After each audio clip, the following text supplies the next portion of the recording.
Welcome to my second botanical on my YouTube channel. This is Joan Hayes, and I'm starting out this piece again, doing the background as I always do, with a wet on wet, trying to just put some definition on the flower itself. Keep in mind when you're working with a piece like this, to keep the control of the painting, you really need to not work super wet. I wet the background slightly, but ever so slightly, so it wasn't bleeding into the petals and causing running into an area that I want to work lighter than the background. And then it ends up being muddy. So with this piece, I'm just trying to go finish up the background as best I can and see where it goes.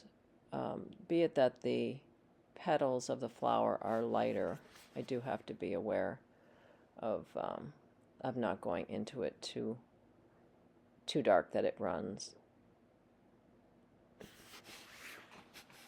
It's been a good exercise for me.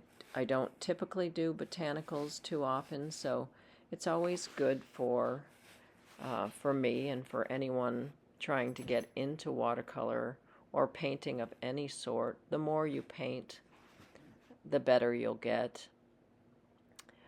Even for someone who's been painting most of their life, like I have, trying to work outside of my comfort area. I do a lot of landscapes and seascapes, so it's good to get back into doing something that I'm not as used to doing, and trying to do them in one sitting, trying to think outside the box a little bit on color composition. You know, I can look at a flower and basically give my interpretation of what I think the piece should be. It doesn't have to be, mirror image of the real flower. It's my artistic license, as I say often. How I want this piece to come out, happens as it's happening. You know, sometimes I think I should follow exactly as reality is in nature, but that's not true. It's good to play around with colors and basically just have fun with it. So I'm going in now towards the center to give some definition to the core of the flower here, the bud, and flipping it around again like I always do, especially with a small piece. You've got to move it around, and I use a lot of Payne's gray for shadowing and so on, and I'm doing that here as well. Oftentimes I'll change, as you'll see coming up, I'll change the whole look of it. I started out with this green and decided something was bothering me about that kind of fluorescent green with this piece. I felt like it fought the pink.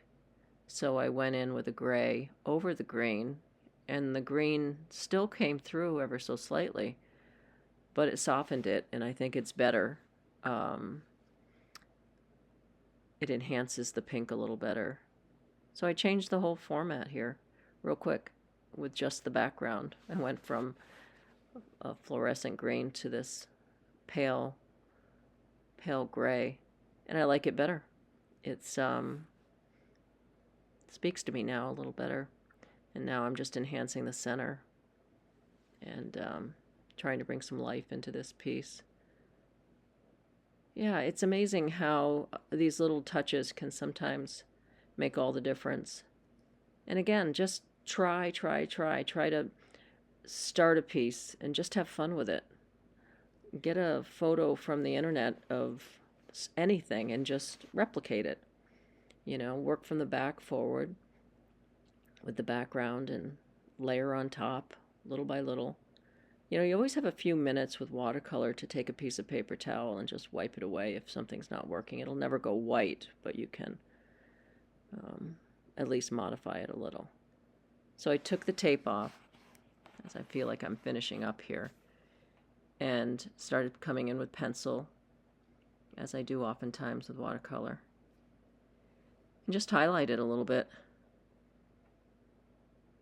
Yeah, turned out to be a decent piece, and it was fun to do. I hope you enjoyed it. If you're liking what I'm doing, like and subscribe, and I'll see you next time. That's my dog in the background barking. Have a great day.